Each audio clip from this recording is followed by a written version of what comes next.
Le Forum Crans-Montana, organisation internationale basée à Monaco, s'investit dans la promotion de la coopération internationale et la croissance économique et sociale depuis 30 ans.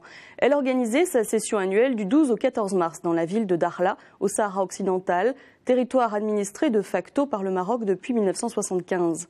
Jean-Paul Carteron préside ce forum. Il a voulu mettre un coup de projecteur sur la situation des jeunes en Afrique. L'ONU était représentée par son secrétaire général adjoint, Philippe Douste-Blazy, malgré le boycott des instances de l'Union africaine et de l'Union européenne. Monsieur Carteron, bonjour. Quel est le but de cette rencontre? Le but de ce forum est le but de tous les forums que nous organisons. Il est modeste et il est très important. C'est d'offrir à des personnes responsables et libres une plateforme de rencontres, de discussions, qui leur permet, selon l'endroit où nous nous réunissons, de voir, de découvrir, de créer des relations personnelles avec les populations locales, ensuite de se rencontrer et de faire leur propre religion. C'est quelque chose de simple, mais qui apparaît de plus en plus essentiel. C'est l'expression, la concrétisation exactement d'un droit démocratique de base, que des êtres humains se rencontrent pour parler. Et nous n'allons pas plus loin. Nous n'avons aucune légitimité à aller plus loin. Nous ne le prétendons pas. Nous ne diffusons pas de communiqués. Nous ne votons pas de résolutions. Nous n'enregistrons pas les débats.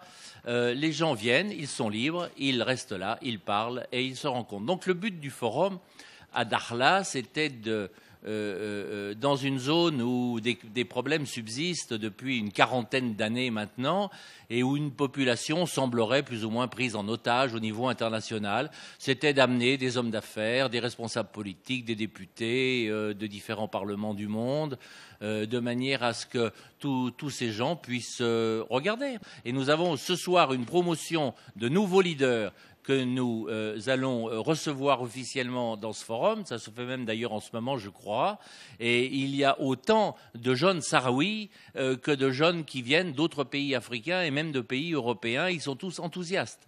Alors pourquoi avoir choisi Dakhla, une ville sahraoui, dans un territoire disputé? Donc, le but du forum à Dakhla, c'était dans une zone où des problèmes subsistent depuis une quarantaine d'années maintenant et où une population semblerait plus ou moins prise en otage au niveau international, c'était d'amener des hommes d'affaires, des responsables politiques, des députés de différents parlements du monde, de manière à ce que tous ces gens puissent regarder. On n'est pas là dans un duplex aussi difficile pour parler de choses inintéressantes. Je vous dirais simplement que je n'accepte pas les enfumages et que le Forum de Crans-Montana n'est pas un organisme officiel. On organise une rencontre de gens adultes qui veulent parler entre eux, c'est tout. Donc ceux qui essayent d'instrumentaliser cette démarche ont des buts, moi, qui ne m'intéressent pas. Ce que nous faisons est simple, clair, transparent. Pour la première fois, nous avons invité des journalistes parce que nous n'invitons pas de journalistes normalement dans nos forums, mais là c'est le 30e anniversaire et on voulait montrer ce que nous faisons. Mais les choses sont très simples, il n'y a pas de polémique. Ceux qui font des polémiques font leur polémique, mais elles ne me concernent pas. J'exerce un droit démocratique fondamental que personne ne peut contester dans le monde d'aujourd'hui. On parle beaucoup de la liberté d'expression. Eh bien, je mets en œuvre la liberté d'expression. Alors malgré le boycott et les menaces de boycott, la polémique, les participants étaient-ils au rendez-vous? Il faut que vous sachiez une chose, c'est que j'avais envisagé de réunir ici un groupe de personnes d'une cinquantaine pour faire un think tank. Et c'était très difficile parce que c'est très loin Dakhla. Et on a commencé à lancer des articles sur le boycott, etc. Je ne veux pas m'étendre là-dessus. Et madame, ça nous a fait une telle publicité, alors que nous ne faisons jamais de publicité, que nous avons 800 participants, dont 600 non marocains, il faut le dire, et que nous avons refusé la semaine dernière 450 inscriptions. C'est le monde entier qui est là. Je n'ai pas les chiffres, mais on peut vous les donner par un autre canal. Mais nous avons, je crois, 115 pays, dont la majorité des pays africains, ce qui laisse à réfléchir sur les boycotts de l'Union africaine. Et nous avons la majorité des pays africains, 31 pays européens, une trentaine de pays d'Asie, en faisant partir l'Asie au canal de Suez, et une vingtaine de pays américains.